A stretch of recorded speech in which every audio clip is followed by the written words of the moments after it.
Bismillahirrahmanirrahim. Qala al-mu'allif rahimallahu nafa'ana bihi wa madana bi madadi wa anwari bidarain amin. Anwarun udhina laha fil wusul wa anwarun udhina laha fit dukhul. Jadi ada dua jenis cahaya ya. Yang pertama ada cahaya yang membuat kita wusul. Ada cahaya yang membuat kita dukhul. Nah, ini pengertiannya harus dijelaskan apa pengertian wusul dan apa pengertian dukhul dalam hal ini. Karena tadi ada yang menerjemahkan fit dukhul masuk ke dukhul. Jadi terjemahan yang very good memang. Jadi begini ya, level paling tinggi adalah wusul memang. Tapi kalau itu dibandingkan dengan yang lain, ketika sudah dipartisi ada wusul ada dukhul, maka dukhul ini lebih tinggi. Ini contohnya sama ilmu dengan ma'rifat.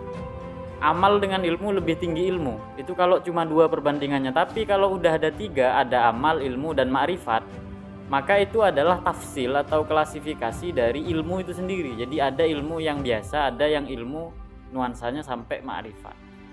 Ketika ada klasifikasi. Jadi dalam hal ini sudah ada klasifikasi. Jadi ada wusul, ada dukhul. Padahal ini adalah level wusul semua. Begitu. Bismillahirrahmanirrahim. Anwarun udzina laha fil wusul wa anwarun udzina laha fid dukhul.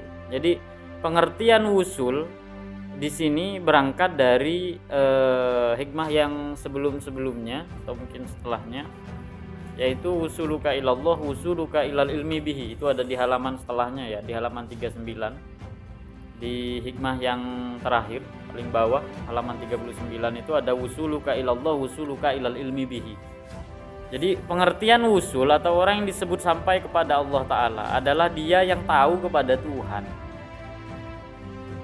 Jadi itu yang disebut sebagai wusul.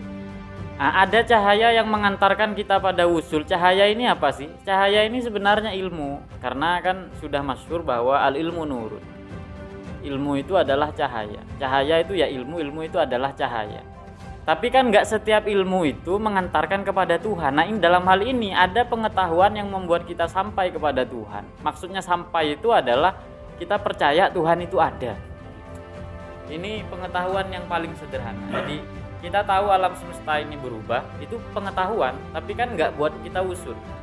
Tapi kalau kita paham bahwa dari alam semesta yang berubah pasti ada sebabnya, otomatis alam ini butuh sebab. Kalau alam butuh sebab, penyebabnya pasti di luar alam. Dalam hal ini Tuhan. Maka itulah yang disebut dengan ilmu. Ilmu yang membuat kita wusul kepada Allah. Dalam hal yang sederhana, ilmu yang membuat kita itu percaya kepada Allah Ta'ala. Ini ilmu yang sifatnya umum. Setiap orang beriman memiliki pengetahuan seperti ini. Tapi ada juga kategori pengetahuan yang kedua. Dia udah percaya kepada Allah Ta'ala, tetapi dia kemudian memiliki pengetahuan lebih sehingga udzina laha fid dukhul. Dia bisa masuk ke hadratillah. Jadi yang dimaksud dukhul itu adalah masuk kepada hadratillah.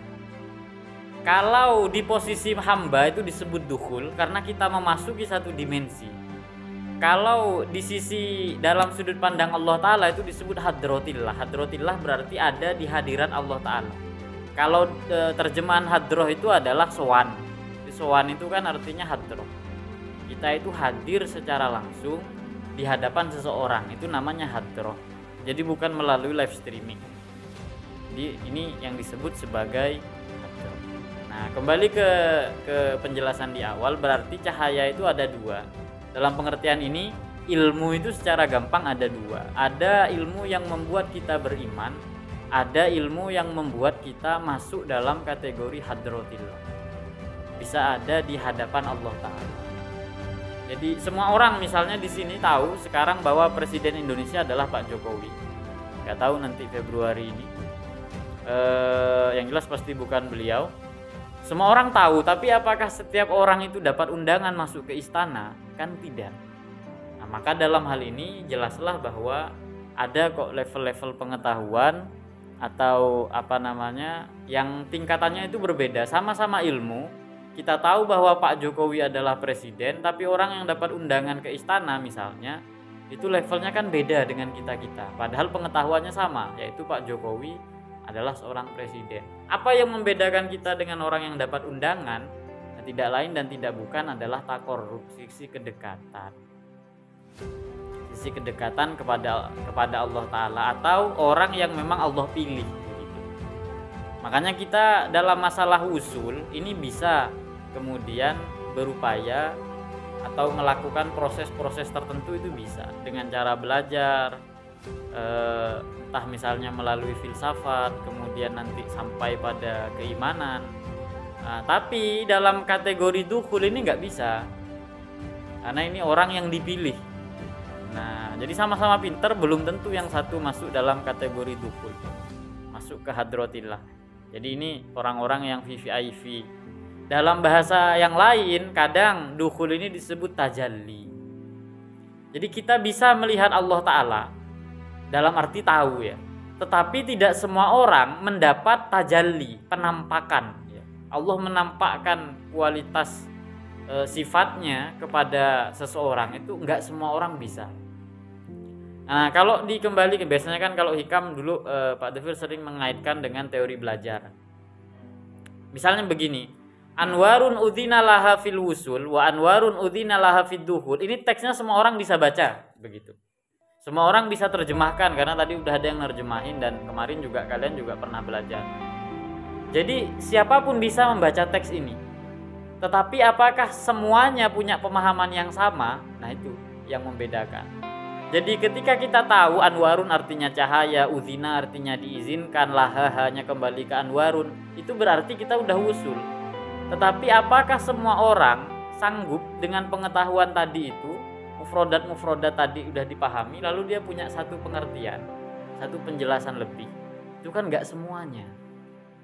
Nah, maka itu yang kemudian dia dapat kategori dukhul begitu, yang dalam bahasa kita disebut dengan faham atau fahamnaha Sulaiman. Kalau dalam Al-Quran itu kan disebut seperti itu. Satu-satunya kata di dalam Al-Quran, kata faham itu cuma satu kali, nggak ada pengulangan di dalam Al-Quran, yaitu fahamnaha Sulaiman. Jadi pemahaman itu memang pemberian dari Allah Ta'ala, makanya disebut fahamna, kami buat paham Nabi Sulaiman. Jadi ini yang disebut dengan fituhu. Wa kullan atainahu hukman wa ilma, kan begitu kalau di surat Al-Anbiya ya.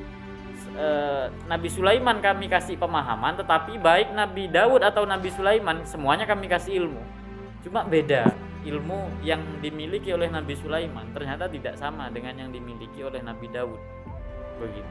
Dan dalam hal ini yang Allah benarkan adalah keputusan yang dilakukan oleh Nabi Sulaiman. Teman-teman nanti bisa flashback kembali tentang kisah Nabi Daud dan Nabi Sulaiman. Jadi kembali ke teks ini, jadi saya tidak mengacu kepada tidak mengacu kepada syarah tertentu kecuali tadi yang dibaca oleh Ustadz Muid. Yang jelas ada teks tadi yang dibaca oleh Ustadz Muid, saya sedikit coba koreksi. Yang dimaksud udzina laha fil wusul. Di sini ada teks yang qala Syekh Abu Thalib Al-Makki.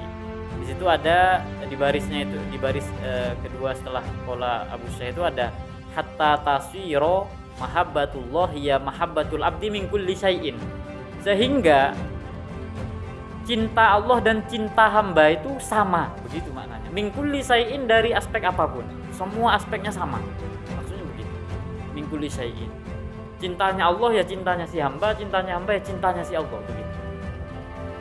Jadi min kulli syai'in maksudnya adalah min kulli wajhin, dari semua aspeknya udah nggak bisa dipisah ini. Saking kualitas cintanya tadi itu sudah menyatu, kira-kira seperti itu. Nah, orang yang seperti itu maka layak dia masuk dalam kategori punya anwarun udzina laha fitu, punya cahaya yang mana dengan itu kemudian dia diizinkan untuk masuk ke hadratillah. Sedikit lagi saya ingin mengutip salah satu hadis yang sempat dibacakan oleh Imam Syarawi ketika beliau menyinggung tentang ada a'dhamul iman. Kata Nabi itu ada a'dhamul iman, ada iman yang paling menakjubkan.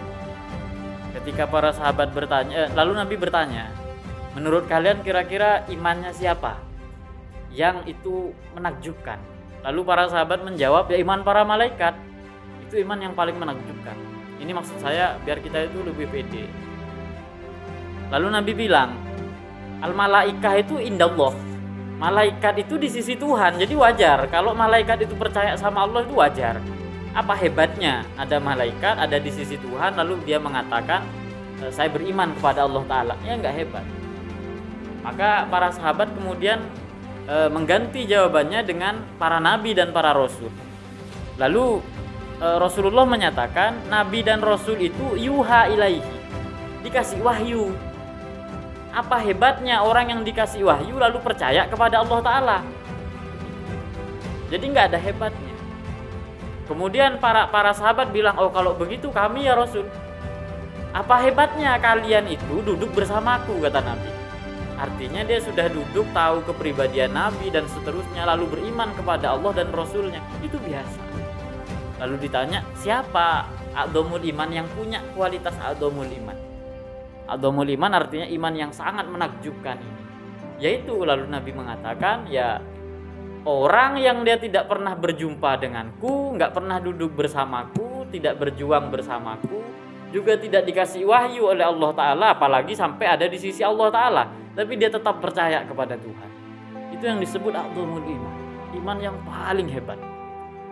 Walhasil, jangankan kita masuk dalam kategori anwarun udhina laha fituhur, masuk dalam kategori orang yang punya pengetahuan sampai dia masuk ke hadratillah.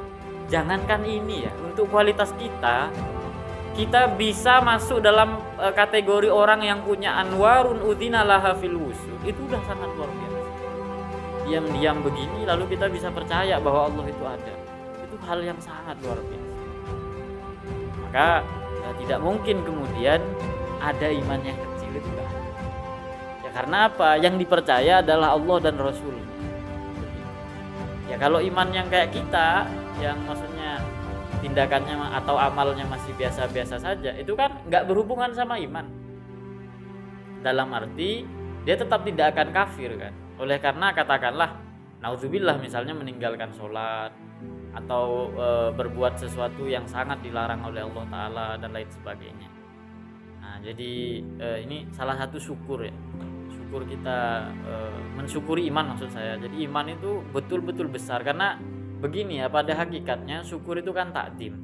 Dan takdim itu tidak mungkin bisa kita berikan kecuali kita tahu nilai dari sesuatu yang kita takdimi itu. Begitu. Semakin kita paham betapa besarnya sesuatu, semakin besar pula takdim kita. Semakin kita tahu, semakin kita takdim, maka semakin besar pula kemudian syukur kita. Karena syukur itu kan ekspresi untuk takdim. Dan untuk takdim kita harus tahu kualitasnya. Nah, maka bagi orang yang jarang punya uang misalnya, dia akan sangat menghargai 10.000. Begitu. Kenapa? Karena dengan itu dia bisa hidup sehari misalnya. Nah, itu 10.000 itu berharga sekali. Jadi ini barangkali salah satu hal. Jadi hikmah ini kalau saya pribadi bukan lantas kemudian kita harus punya dua-duanya, walaupun insya Allah bisa kok. Ada kategori-kategori udhina laha fituhur ini ada. Tapi kalau saya pribadi lebih menyasar yang pertama, anwarun udhina laha fil wusul, ini bukan hal yang kecil. Jadi kalau kita menganggap tahu ke Allah Ta'ala itu adalah perkara yang kecil, bisa dipastikan syukur kita pun kecil. Tapi kalau kita memahami bahwa beriman kepada Allah Ta'ala itu adalah sesuatu yang besar, bahkan oleh Nabi tadi disebut a'dhamul iman, iman yang paling luar biasa. Nah, kenapa kemudian kita harus mendiskreditkannya? Makanya bersyukurlah kita yang di akhir zaman tapi masih beriman kepada Allah. Bahkan ada orang yang sudah berhenti lalu kemudian masuk pondok lagi. Heri ya, hanya untuk apa Heri? Hanya untuk beriman, ya. Begitu. Mungkin itu yang bisa saya sampaikan. Wallahu a'lam bishawab.